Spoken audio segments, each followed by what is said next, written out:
Monster Hunter Now, the Pokemon Go of the Monster Hunter world. The game was announced on April the 18th, 2023, and released September 14th, 2023. It started out only with 6 weapon types and 13 large monsters, and has now grown significantly in just a year. Gameplay is actually rather simple, focusing on tapping the screen to attack monsters and swiping in order to dodge monster attacks. The directions in which you dodge matter, making it important to learn a monster's tells and their animations. Gathering materials is also necessary to aid in the creation of weapons and armor. Walking throughout town can lead you to special gathering nodes, huge huntathons, and elder dragon invasions. There are tons of special events that happen throughout the year for holidays and different celebrations.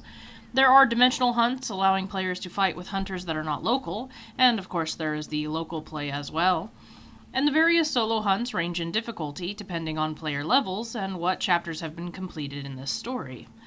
Reception for the app was mostly positive, with the game having been installed 5 million times the first week after release, and since then it has exceeded 10 billion downloads. Many praised the game and its continued quality of life improvements, but early gamers did criticize the game for its lack of depth and variety. So, personal opinion time. I heard about Monster Hunter Now via a Twitter ad, actually, where I saw it, and I immediately sent it to my monster hunting friend, Roto, who you've heard me mention multiple times, and I told him that I was kind of interested to see just how much this app really would hold true to Monster Hunter and what we know of the game. The thing is I knew it was being made by Niantic, obviously, like I said, the creators of Pokemon Go, and while they have other apps as well, nothing has really stood out, at least as far as their apps go, and I guess other apps that they've made have underperformed in comparison to Pokemon Go. While Monster Hunter Now clearly has not outperformed Pokemon Go by any measure, again, I was wondering how they would take this formula of using, people walking in order to, generate some sort of gaming experience. What could incentivize people to get out of their houses and walk around a little bit when it came to Monster Hunter? And obviously, since Monster Hunter is all about the combat, I wondered how much they would simplify it, and if simplifying the combat itself would lead to a diminished sort of experience. So, after I saw the initial announcement for it, I signed up to have the game downloaded because I was going to try the open beta. And then I just kind of forgot about it, honestly. I didn't see a lot of talk about it. It didn't really seem to generate a lot of hype within my social media circles, and so I really wasn't I guess I just wasn't following it. I was excited for it, but at the same time, I'm really not a huge mobile gamer, despite the fact that my channel has a ton of mobile gaming videos. Mobile gaming is really just not a thing that I'm super into. It's really hard for me to get into mobile games. So, without seeing the constant advertisements and without seeing anybody else that was truly hyped for this sort of experience, I honestly just kind of forgot about it. I forgot it existed.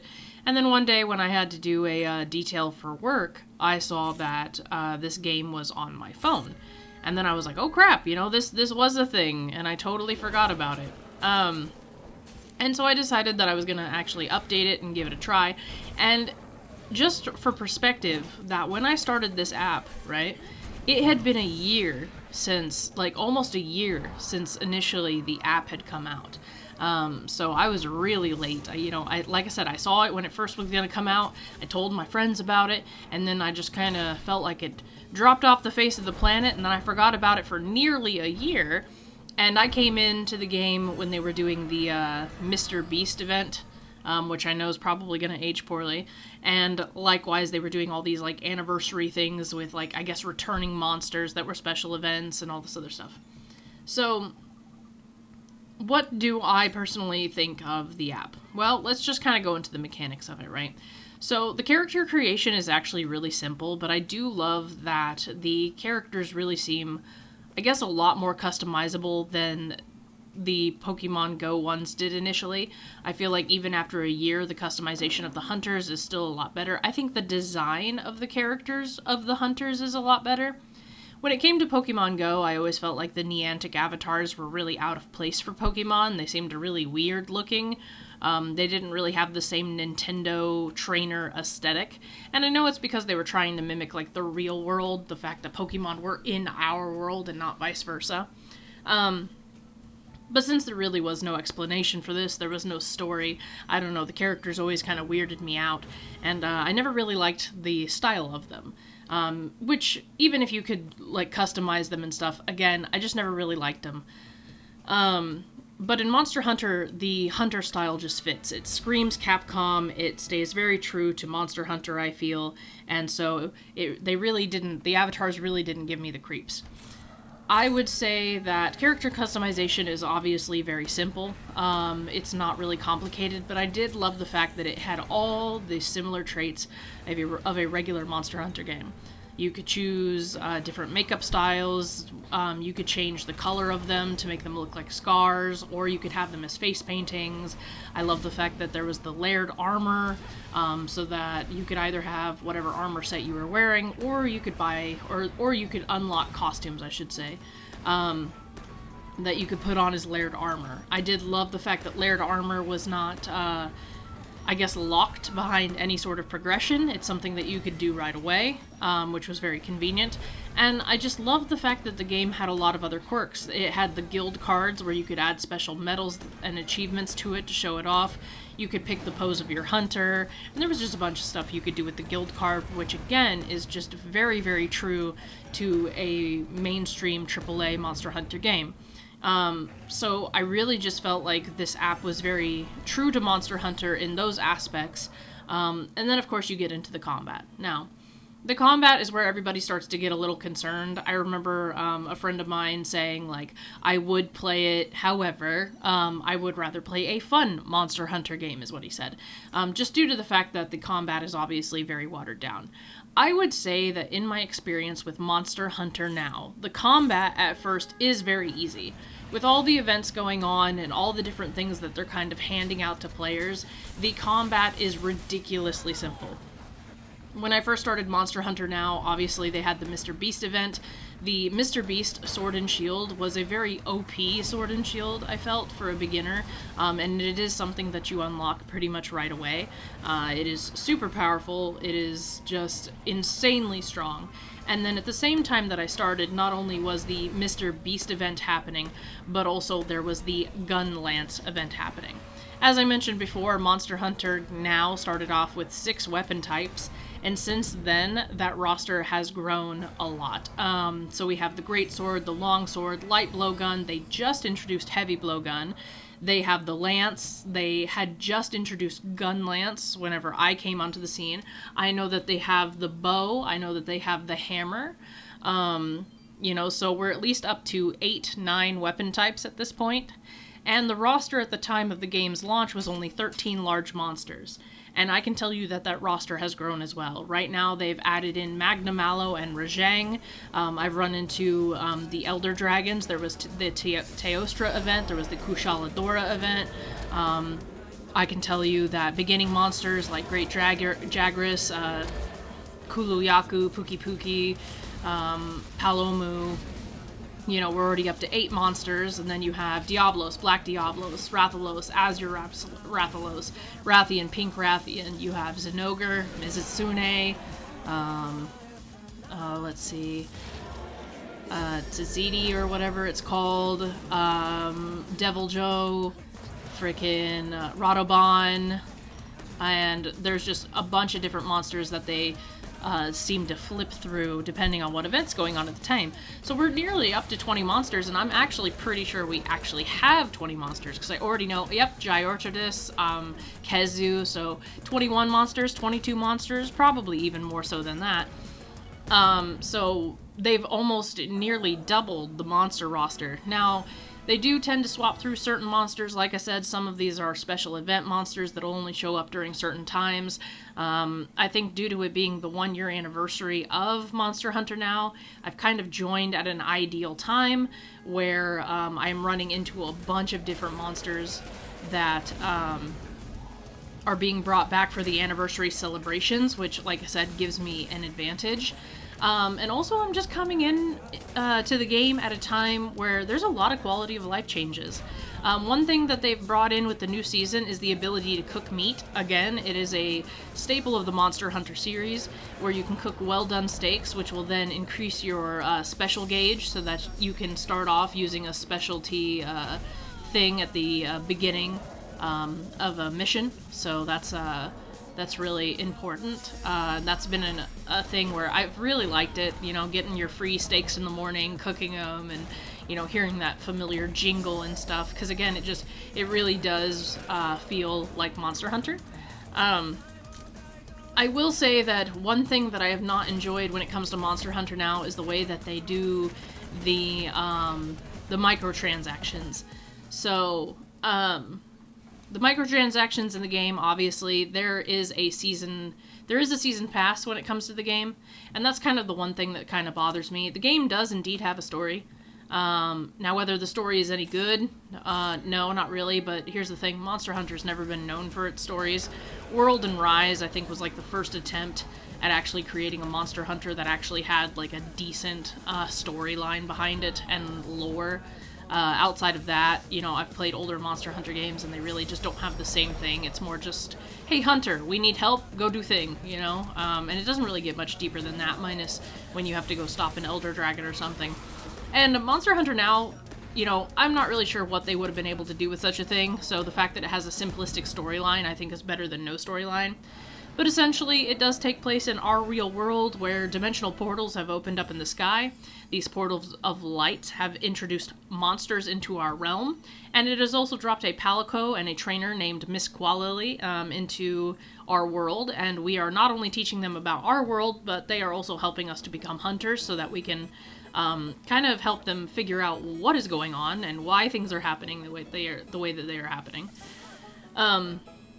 So just overall very entertaining, kind of silly, trying to, kind of silly as this Palico and this other hunter try and learn our world full of music and smartphones and all the silly little things. Like I said, not a super deep story. Towards the end, I know that there's some epic monster battles that kind of like have a sort of, not a deeper story, but kind of makes the story a bit more, I guess, seem urgent and a little bit more epic. So really, really not a bad thing. But as far as the combat goes, honestly, I don't find anything wrong with the combat. Tapping the screen isn't like an automatic win. Like I said, combat in the beginning does seem very, very simple just because you're given a lot of stuff. However, as you level up, the monsters do increase in difficulty, and there are days where I just don't have enough potions. I'm fighting something that really has it out for me, especially when it comes to like Magna Mallow, Zenogre, or Rajang. And so I'll be fighting that, that 6-star, that 7-star Rajang or something, and it's just throwing me around, because the thing is like the monsters glow red when they're about to attack, but sometimes, you just don't swipe at the right time, or maybe you swipe in the wrong direction.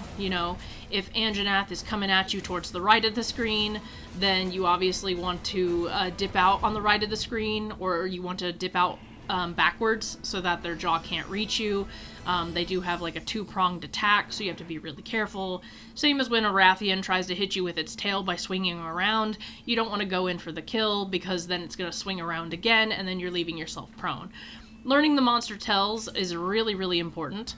I think that it's something that people tend to kind of turn their back on a little bit. They're like, oh man, you can tell when the monster's attacking. It's no fun. There's no strategy. I can tell you right now that that's not true. The amount of monsters that there are, the difference in the gear sets that they have, and even the special skills that are on different armor sets, super important. Some armor sets give you affinity to elements. Some have special skills like the lock-on ability. The Kuluyaku armor is one of the ones that has the lock-on ability that lets you target certain monster body parts, so that if you're trying to get like a tail, or if you're trying to get special scales off of like a hind leg or something, you can target the specific body part that you need in order to actually like get this part that you so desire. Monster parts are obviously RNG, just like they are in any regular Monster Hunter. So, it is really hard to try and get the rarer parts, but then it just kind of encourages you to want to fight these different monsters. One of the things that I really, really love is the fact that you can actually buy carving knives to get dual carves. And like I said, the incentive is in creating the different weapons and the different armor, which is something that obviously is like a huge part of Monster Hunter in itself. One of the things that I would say is that the online play could do with some work. Obviously, I'm not someone that goes walking outside a lot, and the reason why is just because I don't have the time. I live in a small town, which means that there's not a lot of activity that goes on. There are spaces in town that have a lot happening, but whether or not I'd be able to do like a hunt-a-thon or something with other hunters, there's really not a lot of people that play in my area, which does make it a little complicated. So I do think that the online play and the friend quests could be done a little better. I think that they should consider that there are people that are playing in rural areas, such as myself, or in small towns, such as myself. But playing in a large city, such as Indianapolis, there was just so much going on, and I just cannot tell you. It was so wild. It was so wild and so crazy, all the things that was happening, and it was almost too much. I guess one of the things that they did was they did cut down on the radius in which monster appears, but you can buy items that expand that radius for about 15 to 30 minutes. Those items are very helpful, but of course, we're talking about microtransactions here. We are talking about real money being spent in order to get things done, which is kind of frustrating. Another thing I don't like about Monster Hunter now is the inability to earn premium currency. So, obviously, with the season pass, I hate the fact that the story is locked behind a season pass. I don't like stories that are just temporary, that you have to experience as they are happening. I feel like it's something you should be able to progress through at your own pace, but that's not the case because everything's on a season pass. There is a way to obviously buy a premium pass, which gives you more items. It's going to be about $30, but that will last you the entire season pass, which is about 2 months long. So essentially you are just paying the typical subscription fee of about $15 a month. It just sucks that there's not like a cheaper option so that you can have it for a couple weeks for people that may only be able to afford a little bit instead of the whole sum. Likewise, I hate that there's different missions and quests, but there's no way to earn the premium currency, so that if you are someone that doesn't want to spend real money on these apps, or is just kind of like reserved on that, or just literally just will never have the chance to do so, there is still a way to save up and earn a premium currency, so that maybe if you save up enough, then you can do that season pass. But yeah, I am having a lot of fun with this app. I love hunting with other people. I love the music. I think the monsters look fantastic. They have stripped the models, obviously, straight from the games. They are very high quality. The battle sometimes can be finicky. I'm not even going to pretend that it's not, okay? The battle can be pretty finicky at times. There have been times where I thought I had dodged, and then it basically just said that I didn't. Sometimes if you fail to dodge and the monster, depending on what it is and how quickly it moves, you can easily find yourself trapped in this loop of like infinite death. I remember one time when I was first starting to fight like Kezu and stuff, that I ended up going through all 10 of my potions because Kezu, just the amount of times it was attacking and the inability to, I guess, move out of the way on time was just... it was not working out for me. It was super frustrating, so there was that. It wasn't a good time. And some days you're just going to have bad days where you're barely waking up, and you're not really paying attention, and then next thing you know, you're getting thrashed by some large monster or whatever. And there are some monsters that I think are extremely cheesy, that just do too much. They're trying too hard, to take down hunters or whatever. The hunt-a-thons are extremely fun. The only problem with the hunt-a-thon is that you have to join it after the timer goes down, or you have to use like these premium tickets to get in on the hunt-a-thon right away. I obviously went with buying the premium tickets, but the thing is again, that does come down to a microtransaction. So it's either you just sit there and wait for 30, 45 minutes to catch this hunt-a-thon, or, you pay this ticket so that you can catch the hunt-a-thon and go about your day, and you don't have to worry about picking up your phone again. It does really feel like with Monster Hunter now, you are paying for convenience. I wouldn't necessarily consider it pay to win, quote unquote, because if you're not high enough level, or if you don't have the weapons in order to take down a monster, it's really going to affect it. You can't fight a 7-star monster with a weapon that only does like 100 damage and defeat it in time. Every monster has a time limit. You are given 50 seconds. Well, more than that, but I think, no, maybe. You're given about 50 seconds. It's not a lot of time. You know, it seems like you have a lot of time, but it's not a lot of time, especially when you have monsters that are bulkier, scarier, you know, the ones that are a higher rank. 50 minutes is not a lot. There have been a lot of monsters where I beat them right at the last second, and it was terrifying. And just, you can see the time ticking down, and it's just not pleasant. Outside of that, like, there's really just not a lot to say.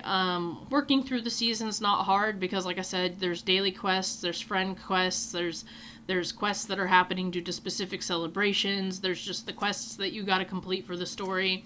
There's just monsters that show up, and every time you defeat a monster, you're getting season pass points, so you don't just have to do the quests. The season pass is very easy to actually progress through, even when the threshold for how many points you need increases. It's really just not bad. It's not bad at all. So, is it a fun app? Yeah, it's fun. Like, it's fun, it's enjoyable, I really like it.